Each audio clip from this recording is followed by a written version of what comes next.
Ouais, donc du coup, Maël Bernago, je suis psychologue du travail de formation. Donc moi, j'ai fait mon cursus à moitié sur Bordeaux, à moitié sur Montpellier. Donc en fait, quand je suis arrivé sur Montpellier, l'avantage c'est que c'est en alternance, donc je suis déjà dans l'entreprise. Ça m'a permis en fait d'intervenir après donc sur mon parcours à Montpellier sur aussi bien des startups, des entreprises plus grosses, des PME, des entreprises de la fonction publique, territoriale, des entreprises privées, publiques.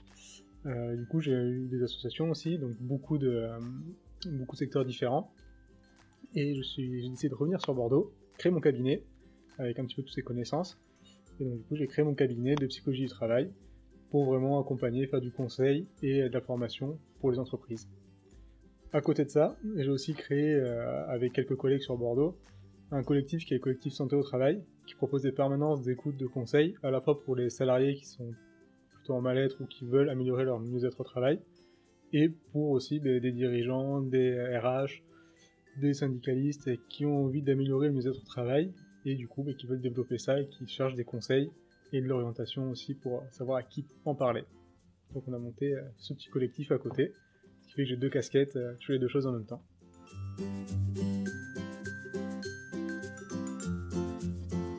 Alors c'est très vaste, donc moi je suis vraiment spécialisé sur une petite partie de la psycho du travail, qui est vraiment l'intervention déjà en entreprise. Donc j'ai un petit peu de casquette sur l'intervention en entreprise. C'est vraiment sur le conseil, l'intervention sur tout ce qui est risques psychosociaux, mieux-être au travail, donc santé psychologique au travail. Alors là c'est large, ça peut aller aussi bien diagnostic des risques psychosociaux, du bien-être au travail. Ça peut être aussi tout ce qui va être intervention en cas par exemple de harcèlement, de violence au travail, de mal-être au travail, souffrance, etc.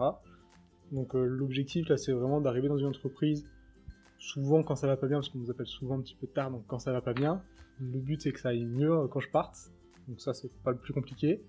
Il y a aussi quelques entreprises qui pensent quand même que ça va bien et qui peuvent encore améliorer, et donc du coup ils nous appellent pour ça. Donc ça c'est pour partie vraiment consultant, donc intervention entreprise. À côté il y a la partie formation, donc je vais être formé sur questions de risques psychosociaux, bien-être au travail, et ça m'arrive aussi de faire des bilans de compétences pour les personnes qui sont en transition professionnelle, ce qui fait un spectre quand même assez large, et pourtant je fais pas tout ce qu'on peut faire en psycho du travail.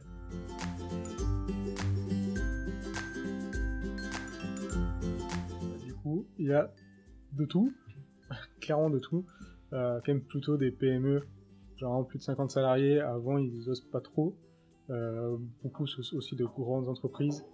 Les grosses entreprises en fait c'est ceux qui vont pas trop hésiter à payer un consultant et à nous faire intervenir.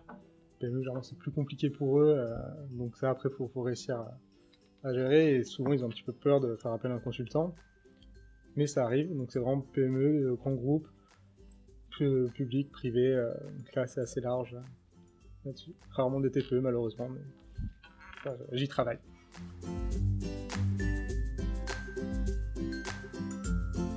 À la fois oui et à la fois non. Donc le oui, c'est si on prend le côté bonheur, comme à la fois le côté plutôt bien-être, donc comme un peu tout le monde l'entend actuellement.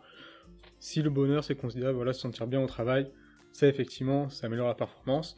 On a pas mal d'études qui montrent ça, par exemple l'étude de Delop qui est assez connue là-dessus, et qui montre que bien-être, sentiment de bien-être égale performance au travail. Ça c'est assez clair ce lien. Par contre, la partie non, ce qui est plus compliqué, c'est souvent qu'est-ce qu'on entend par le bonheur au travail. Si on prend vraiment le bonheur au travail sur le côté plutôt philosophique, qui est sentiment d'accomplissement, là c'est plus compliqué. Est-ce que c'est pas parce qu'on a l'impression d'avoir fait un travail qui est plutôt accomplissant, on se sent plutôt bien dans le travail, c'est quelque chose qu'on va trouver valorisant, qu'on va trouver intéressant comme métier, qu'on fait quelque chose qui nous plaît, c'est pas pour ça qu'on va être performant. C'est-à-dire que si on fait quelque chose qui nous plaît, mais que derrière on n'a pas les moyens de faire du bon travail, que derrière après il y a un contexte, un environnement de travail qui amène des difficultés, qui amène un mal-être, et du coup on peut avoir à la fois le sentiment d'avoir un métier intéressant, et à la fois avoir un contexte qui nous met en souffrance, et du coup qui fait qu'on n'est pas performant. Donc en fait ça va vraiment dépendre de qu'est-ce qu'on entend par bonheur au travail, et si vraiment on se limite à le côté juste accomplissement de soi, côté de développement de soi, là on n'aura pas forcément de la performance. Par contre si on a une vision globale, le fait de se sentir bien, d'être serein quand même dans son travail, donc d'avoir de bonnes conditions de travail, des bonnes relations au travail, de derrière aussi avoir des moyens pour se développer, et avoir les moyens aussi d'avoir du plaisir au travail. Donc par exemple, ça peut être tout ce qui est avantages, etc. Si on a tout ça en même temps, là dans ce cas par contre ça va vraiment favoriser la performance, et là il y a un vrai intérêt pour l'entreprise. Le truc c'est qu'il faut vraiment qu'elles arrivent à jouer à la fois sur des bonnes conditions de travail, sur l'absence de difficultés, le fait que les personnes soient sereines, soient bien dans leur milieu de travail, et à la fois du coup avoir un intérêt pour le travail qu'elles font, pour l'entreprise aussi, donc des avantages au niveau de l'entreprise, à ressentir du plaisir et un sentiment d'accomplissement. Et si on a tout ça, c'est jackpot pour l'entreprise.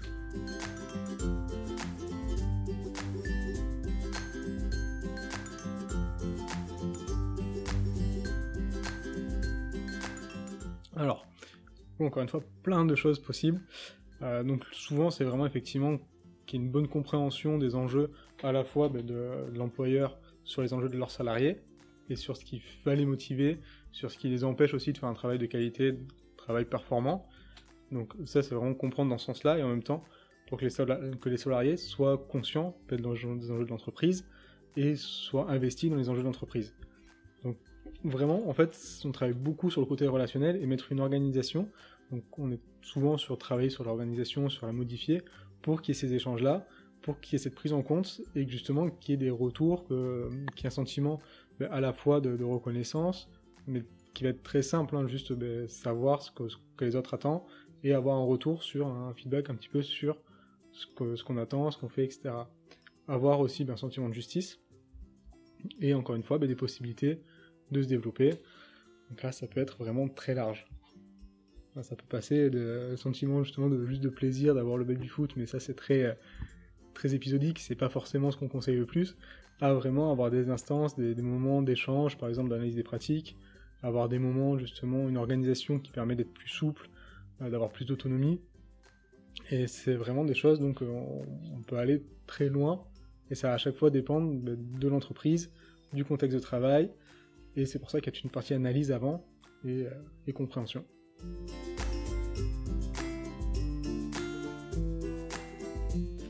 Donc du coup en fait à chaque fois on demande des retours après chaque intervention, ce qui est logique, faut vérifier quand même que ça ait marché et que ce soit utile.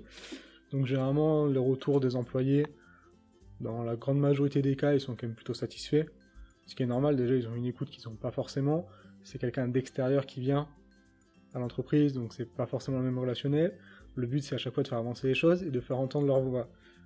Dans l'ensemble, c'est difficile qu'ils soient pas satisfaits en fait. À partir du moment où on arrive à faire avancer les choses, normalement ils sont contents. Donc pour les salariés, c'est assez facile. Pour les dirigeants, au final, souvent on enlève quand même une bonne épine sous leurs pieds. Ils sont aussi contents, même si souvent ils nous appellent justement un petit peu au dernier moment, donc ils savent plus trop quoi faire. On arrive, on prend le temps, on arrive avec une solution au final, quelque chose qui s'adapte aussi à eux, leur stratégie, à comment ils veulent développer leur entreprise, et qui fait le lien entre les attentes des salariés et leurs attentes à eux. Donc du coup, on fait en sorte que tout le monde soit plutôt content, et normalement ça marche.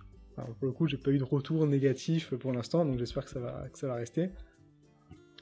Après, il y a des moments où c'est plus compliqué, quand on est face à des conflits, quand on est face vraiment, par exemple, à des gros conflits au travail, des cas de harcèlement, etc. Et qu'il y a des personnes, parfois, qu'il faut sortir de l'entreprise, des choses comme ça. Et là, dans ce cas, tout le monde n'est pas forcément content, et il faut réussir, après, à accompagner les personnes, pour justement pour qu'au final, ils aient à trouver une satisfaction, et il faut leur montrer à chaque fois l'intérêt, pourquoi on fait les choses, expliquer, accompagner les personnes, et à partir du moment où on fait ça, on a toujours des bons retours.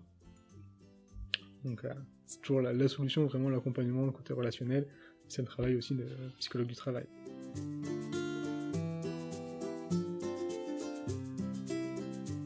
Alors, moi du coup, dans ma pratique, j'arrive justement en extérieur, je veux être en extérieur au niveau de l'entreprise, ça c'est mon souhait, c'est ma position. Par contre, effectivement, le fait d'avoir des psychologues du travail dans les entreprises, bien sûr que ça a développé.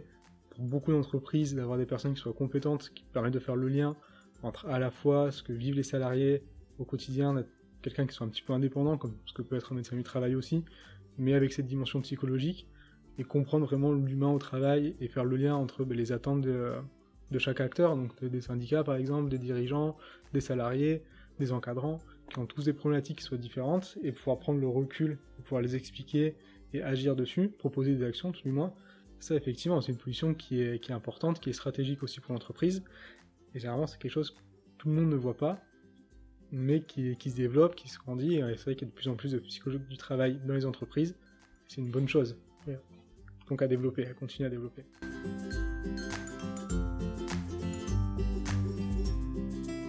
Oui, bah je pense que c'est essentiel. Il n'y a pas que les Batman Days qui en parlent. Il y a beaucoup d'actions pour promouvoir le mieux-être au travail, soit en parlant de bonheur, soit de qualité de vie au travail. C'est quelque chose qui est assez récurrent. Je pense que maintenant, c'est quand même plutôt admis dans la société que essayer de développer le mieux-être au travail, c'est un point qui est important. Et après, la question, c'est comment faire. Donc effectivement, si au niveau des Batman Day, il y a des ateliers, j'ai vu, il y avait justement des interviews, des choses comme ça, pour pouvoir parler sur comment faire, comment améliorer les choses. Effectivement, c'est intéressant. Dans tous les cas, il faut se dire que il faut améliorer les choses, on peut améliorer les choses, donc il faut savoir comment le faire. C'est un intérêt à la fois pour les entreprises, pour les salariés, c'est du gagnant-gagnant à chaque fois. Donc du coup, plus on communiquera dessus, plus on donnera des solutions, plus on aura justement une visibilité sur les intérêts de leur travail, plus ce sera intéressant. Donc pour le coup, on a monté justement le collectif Santé au Travail sur Bordeaux pour pouvoir avoir des actions un peu concrètes, donc pouvoir recevoir des personnes en permanence pour les orienter, les écouter plutôt sur le mal-être au travail, mais aussi sur le mieux-être au travail. Pareil, pour fournir des conseils aux dirigeants, aux RH, aux syndicats, aux encadrants. Le but, c'est aussi de pouvoir, nous, notre objectif avec ce collectif, c'est de pouvoir proposer des actions concrètes et une orientation. Vous, je pense, c'est plus communiquer de façon beaucoup plus large avec Batman Day. Les deux vont plutôt ensemble et il y a beaucoup d'actions comme ça qui se mènent et il faut maintenir ça, c'est important. Donc ouais, moi je soutiens à 100%.